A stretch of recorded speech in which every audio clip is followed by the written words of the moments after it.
Meet Christina, a 25-year-old recluse navigating life's complexities from the comfort of her solitude. While she isn't exactly unemployed nor enrolled in any educational pursuits, her family might beg to differ, especially her brother. How did she end up this way, you ask?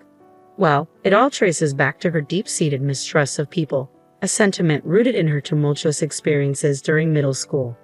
Though she labels it as mistrust, the underlying reasons are manifold, primarily stemming from feeling overlooked. The cause, it seems to revolve around her singular passion for machines. Christina's fascination with computers and her knack for all things mechanical made her indispensable around the house. However, this reverence was short-lived, overshadowed by her declining grades and her increasing isolation from peers, all consumed by her digital pursuits. Concern soon morphed into admonishment from her parents. When will you outgrow this obsession with machines? Navigating through the turbulent waters of middle school, under the constant barrage of parental scolding, I found myself questioning the validity of my passions. Slowly, the notion crept in that perhaps I shouldn't be pursuing what truly interested me. In response, I sought solace within the confines of my room during school breaks, effectively severing ties with the outside world to avoid my parents' scrutiny. This retreat only fueled the rumors circulating about me, branding me as odd or potentially dangerous, a label that gradually alienated me even within the school walls. In the midst of this isolation, my brother Keith emerged as my unwavering ally. With a talent for sweet talking and a keen ability to ignite my motivation, he became my beacon of support. Thanks to Keith's encouragement, I managed to navigate through compulsory education, albeit without proceeding to high school. Instead, I opted to immerse myself in remote computer-based jobs from the comfort of home. Fresh out of middle school at 16, I dove headfirst into part-time work, channeling every penny earned into a passion that consumed me. Salvaging old computers, dismantling them with meticulous care, and reconstructing them from the ground up. What began as a simple hobby burgeoned into a profitable venture by the time I hit 20. Armed with the skills to craft computers from scratch, I ventured into the market, offering affordable machines to eager buyers. Before long, my endeavors bore fruit, catapulting me into the spotlight as a reputable entrepreneur. At just 25, I find myself basking in the glow of success, having amassed a modest fortune. Remarkably, my newfound wealth affords me the privilege of contributing $2,500 each month to my parents' household, with plenty left over to spare. Despite numerous attempts to explain my job to my parents, they remain steadfast in their lack of understanding. After several heated arguments, they adopted a hands-off approach, decreeing that as long as I could sustain myself, my profession was of little concern to them. This newfound autonomy granted me the freedom to inhabit my parents' home without interference, as my financial contributions spoke louder than words. However, the shift in dynamics wasn't mirrored by my brother, once my staunch ally and confidant during my school years. Initially supportive, he gradually soared towards me, perhaps weary of a sister who, even in her 20s, remained entrenched in her bedroom, immersed in her mechanical pursuits. His demeanor towards me grew increasingly hostile, sparking frequent conflicts that have left us estranged. Our relationship plummeted to new depths following my brother's marriage. It became apparent that his wife, a figure from his high school days, harbored disdain towards me, likely influenced by my brother's portrayal of me. She resented her newfound role as my sister-in-law, a sentiment she seemingly imparted to my brother. As this toxic dynamic persisted, I found myself branded as the pariah of the family abode. Despite my self-imposed isolation within my room, the palpable hostility directed towards me gnawed at my spirit, a stark contrast to the genuine concern expressed by my parents. Overnight, the sanctuary of my parents' home morphed into a battleground. No longer did I find solace within its walls. Instead, I felt besieged, with my once loyal allies dwindling in number as my parents appeared to succumb to the influence of my adversaries. Despite my financial independence and contributions to household expenses, I found myself perceived as a burden by my brother and sister-in-law, who couldn't comprehend the nature of my pursuits. Their remarks grew increasingly hostile, threatening to oust me from the family home to claim it as their own. Feeling alienated and estranged from my brother, I contemplated leaving once I secured alternative accommodation. After all, if I were to be forced out, there would be no obligation to continue supporting the household financially, allowing me to save those funds for myself. a silver lining amidst the turmoil. Just as I was weighing my options, my brother broached the topic of inheritance, revealing a gross misunderstanding on his part. Despite being unemployed and secluded in my room, I lived comfortably thanks to our parents' financial support. When discussions arose about my departure, I was met with a shocking ultimatum: relinquish my claim to inheritance as my brother and sister-in-law aimed to secure the family assets for themselves. Little did they realize, the very funds I provided sustained our parents' carefree lifestyle at home. However, in my brother's eyes, I was not but a burden confined to my quarters. Contemplating my next move, I decided to seek clarity one last time, driven by a sense of compassion. "Are you truly content with me leaving?" I inquired. My brother's derisive laughter was all the confirmation I needed. "We'd be thrilled if you could just vacate already," he sneered. It dawned on me once more how profoundly he misunderstood the situation. With a mixture of pity for his ignorance and determination to forge my own path, I resolved to depart from our family abode. Several days had passed since my brother's demand for my departure, yet I remained sequestered within the confines of my room.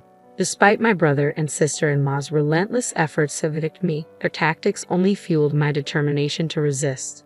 Their incessant knocks on my door, cessation of meal provisions from our mother, and demands for self-sufficiency in chores like laundry, all were mere inconveniences I could easily adapt to if I were to live independently. I refused to passively accept my impending displacement. Rather, I viewed it as an injustice demanding retribution. With my proficiency in machinery, a plan began to take shape in my mind. My brother had underestimated the power of my technological prowess, forgetting the significance of unrestricted access to a computer. I was not one to quietly acquiesce to his demands. I intended to exact revenge in a calculated manner. Aware that my brother's marriage, coupled with my reclusive nature, represented my parents' only hope for a grandchild, I exploited their blind approval of my eviction. Setting a trap that would activate upon my departure from the household became my clandestine mission, a retaliation that would commence the moment I stepped foot outside the door. After securing a new residence and completing the requisite arrangements, the time had come for me to bid farewell to my family home. Prior to my departure, I left a parting note for my parents and brother, a poignant reminder of my contributions to our household. I've long been a provider for this family, yet it seems my efforts have been conveniently forgotten. I trust you'll come to recognize the true detriment to our family's prosperity. Though momentarily taken aback by my words, my parents quickly reverted to their belief that my brother would somehow persevere. Dismissing my message as mere bitterness, all three of them brushed off my concerns with little consideration. It was evident that my words have failed to penetrate their complacency. Despite the initial apprehension, I deemed it necessary to depart from my family home and forge my own path. Carrying with me a trove of equipment from my former abode and supplementing it with additional essentials, I meticulously curated my new living space to reflect my tastes and preferences. With each furnishing and decor choice, I cultivated an environment of unparalleled comfort. To my surprise, the transition to solo living proved remarkably seamless. I found myself more productive than ever before, reveling in the freedom to tailor my surroundings to my liking. Interactions with the locals further enriched my experience, their warmth and hospitality easing any lingering uncertainties. Life post-departure unfolded in a series of delightful discoveries and newfound independence, a stark departure from the confines of my family abode.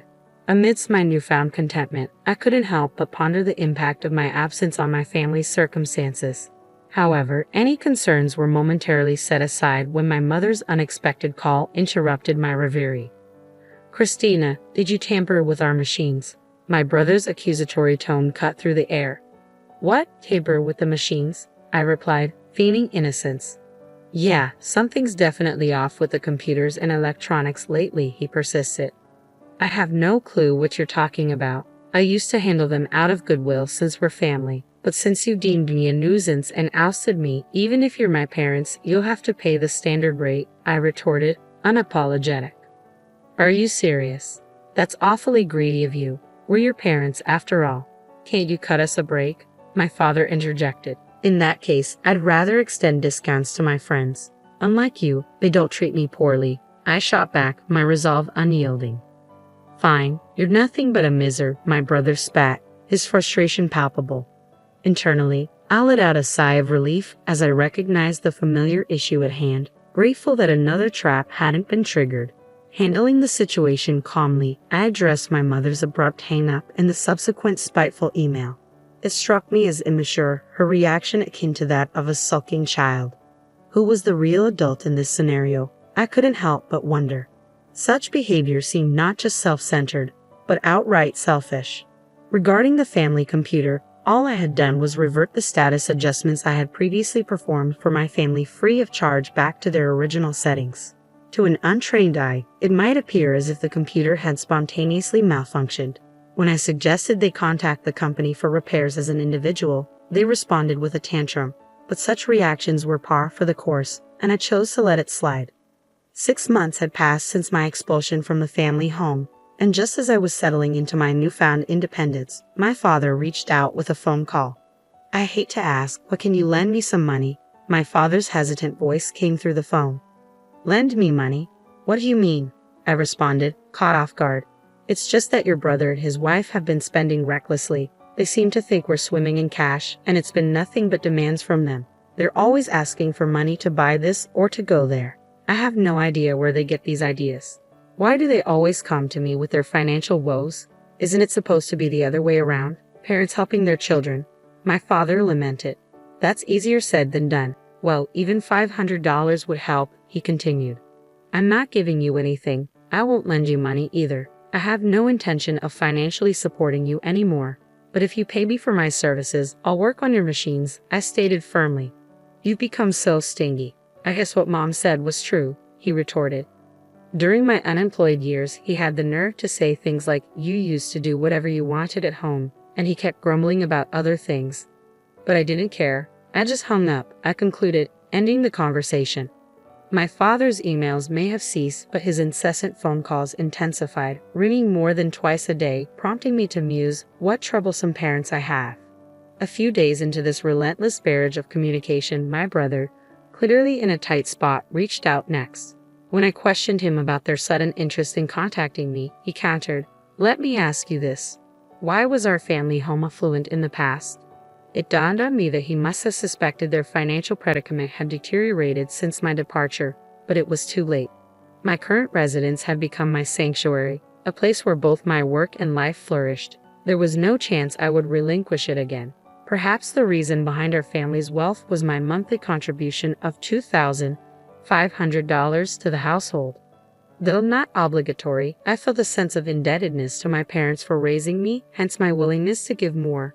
Given the circumstances, why would I continue supporting a home from which I had been ousted? It seemed inconceivable to entertain such a notion. I understand now, so that explains the sudden decline in Mom and Dad's finances, my brother acknowledged solemnly. Even if you were to ask me to return, I have no intentions of doing so, I replied resolutely.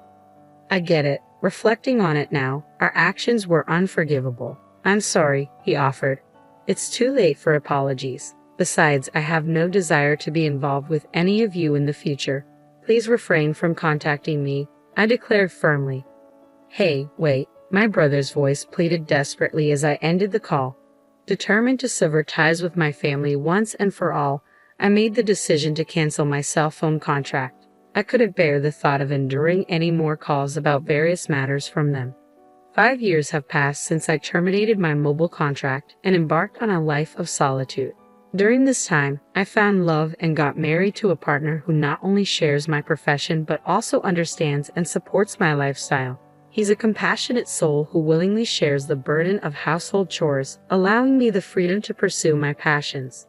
The thought of reaching out to my parents crossed my mind, considering they're technically family, but it felt too late. I refrained from making any contact. However, my husband expressed a genuine interest in meeting my parents and understanding their current circumstances. In response, I decided to hire a detective to investigate the situation at my family's home. What unfolded was a grim revelation. A multitude of debts surfaced, painting a picture of desperation and financial ruin. Cut off from my support, my parents resorted to borrowing money from various lenders in a futile attempt to sustain their lifestyle and tether my brother and his wife to the family home.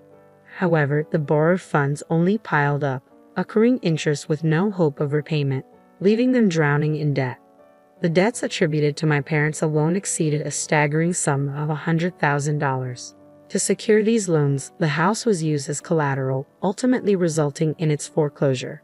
The once vibrant family home now stands as a desolate vacant lot, a haunting reminder of the consequences of severed ties and unresolved conflicts. Although a pang of sadness tugged at my heartstrings due to my sentimental attachment to our family home, I couldn't deny the bitter irony of their current predicament. Concluding that they were reaping what they had sown, I shifted my focus to investigating my brother's circumstances. It appeared that my brother had broached the subject of divorce due to his wife's extravagant spending habits, yet she vehemently opposed the idea.